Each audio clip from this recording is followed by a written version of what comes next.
How to add or change your contact information on LinkedIn app. Hello guys, in today's video I'm gonna show you how to add or change your contact information on LinkedIn.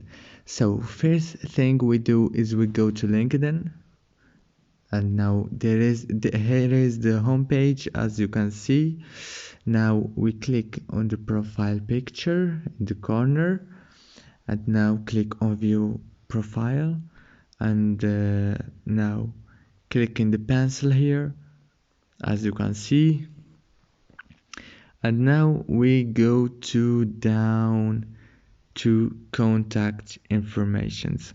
Now you click on edit contact info, and you have many options now: the phone number option, the phone type, the address, the birthday also if you want, and the website, and the instant messaging.